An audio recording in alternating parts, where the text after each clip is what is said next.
So a lot of people have said, Mark, are you pro-worker? Answer, absolutely. And let me define worker, because I want to make sure people realize it is a good worker, which is almost everyone in private enterprise.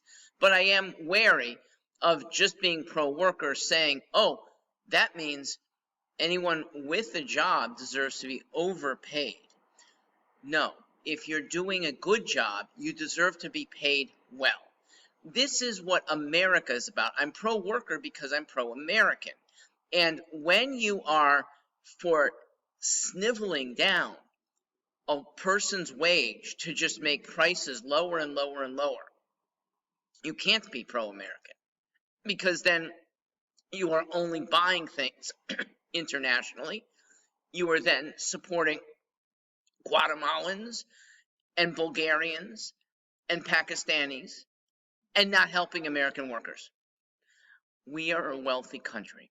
We can afford to pay 15, 20, even 25% more for good services done by good American people.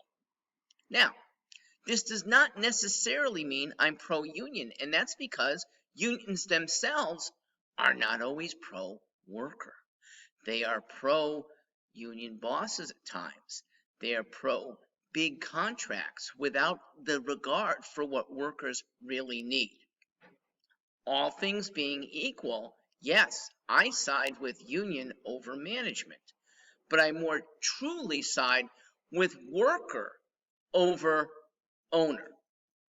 Owners who can make a decent living and pay their salaries of workers well are the right kind of owners. They're the ones I want to support.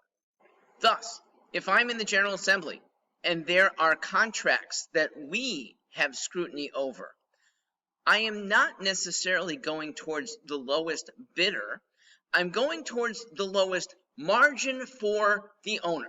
Okay, the one that can, whether using technology or taking a smaller salary, is paying well and still keeping the cost to the state low. That probably means a lower margin. But good for him, because then he'll get other contracts privately. I have a responsibility as an assemblyman to keep our costs low. Now, there is an element to quality of worker life. And their salary may not be the differentiator. Okay, there's an awful lot of state workers, for one, who have quite good salary and benefits that have left because they don't have good work life.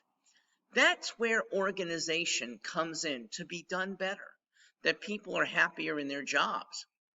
I am proud to be a private employer who has had, for 17 straight years, not a single person left my employment for another job. And I don't pay that well, but I give the benefit of flexibility. I give good responsibility.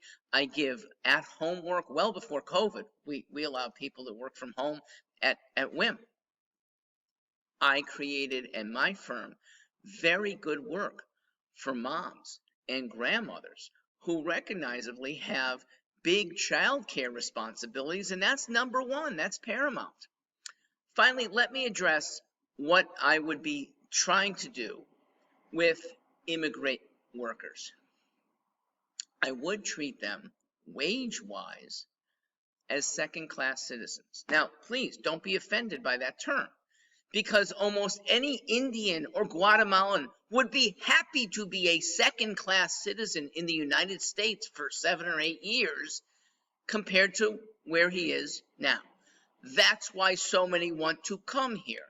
So, a lowered wage that might displace an American worker. Again, I don't want that to happen very often, but where it does, I want the difference in wage not to go to management. I want it to go to the displaced worker. That somebody is from another country taking not the overly high salary of a well-paid American worker that he's displacing, but half of it, and the other half going to funding the worker to make sure he is on his feet or made whole in his other job because his other job might not pay quite as much. When we have that regimen, everyone wins. American workers primarily, immigrants who want to work here primarily for them, and it gives them a foothold that every one of them will take. I'm Mark Stewart.